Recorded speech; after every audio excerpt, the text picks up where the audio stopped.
ઓલા scooter booking કરવાના નામે 16 ગ્રાહકોના રૂપિયા 18.38 લાખ લઈ શું થઈ જનાર સેલ્સમેન ઝડપાયો।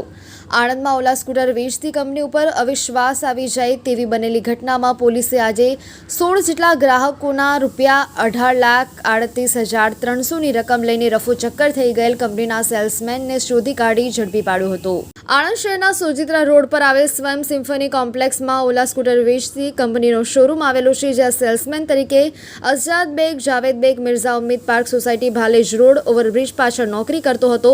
પોતાની 1.5 વર્ષની નોકરી દરમિયાન તેઓ ઓલા સ્કૂટર શોરૂમ પર આવતા ગ્રાહકોને સ્કૂટરના ફીચર્સ બતાવતો હતો। આ દરમિયાન કોઈ ગ્રાહકને સ્કૂટર બુક કરાવવું હોય તો બુકિંગના રૂપિયા તેના અકાઉન્ટમાં ઓનલાઈન ટ્રાન્સફર કરાવતો હતો, અથવા જો ગ્રાહક રોકડા આપે તો તે લઈ લેતો હતો અને તેના બદલામાં એક કોરા કાગળ પર ગ્રાહકની વિગત તથા બુકિંગના રૂપિયા વગેરેની વિગત લખી પાવતી બનાવતો હતો।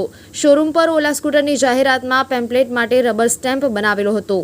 આ રબર સ્ટેમ્પથી તે પાવતીમાં સિક્કા મારી આપતો હતો અને ગ્રાહકને સહી કરીને આપી દેતો હતો। આવા 16 ગ્રાહકોના ઓલા સ્કૂટર બુકિંગ કરવાના બહાને તેણે કુલ રૂપિયા 18,38,300 જેટલી રકમ મેળવી લીધી હતી અને ગ્રાહકોને સ્કૂટરની ડિલિવરી અપાવી નહોતી તથા આ નાણાં કંપનીમાં જમા પણ કરાવ્યા નહોતા અને પોતાની રીતે ઉચાપત કર્યા હતા તથા ગ્રાહકોને બનાવટી પાવતીઓ આપી તેમની સાથે છેતરપિંડી કરી હતી। ત્યારબાદથી તે ગુમ થઈ ગયો હતો।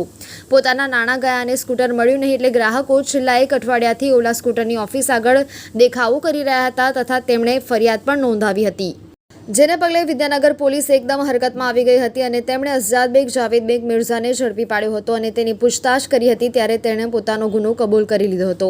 વિદ્યાનગર પોલીસના જણાવ્યા અનુસાર અઝાદ બેગ મિર્ઝા વિરુદ્ધ 2015માં વાહન ચોરીના 3 ગુના નોંધાયેલા હતા। આમ તે ગુનાહિત પ્રવૃત્તિવાળો હતો। આ દરમિયાન સફેદ પોશ આવરણ પહેરી તેણે ગ્રાહકોને નવડાવી નાખ્યા હતા।